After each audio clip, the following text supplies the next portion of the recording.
Patay ang isang magiting na alagad ng batas na si Police Master Sergeant Romulo Galvez matapos itong barili ng isang drug suspect habang isinasagawa ang isang buy-bust operation sa Alihis Road, Bacolod City noong gabi ng Abril 9.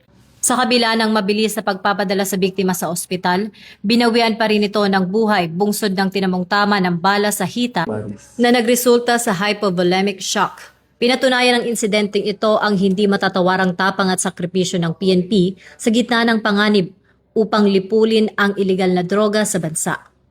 Dahil sa agarang aksyon at dedikasyon ng mga operatiba ng Police Station 9, agad na nasukol at naaresto ang 32 anyos na suspect na nakumpiskahan ng baril at tinatayang 48,000 na halaga ng marijuana.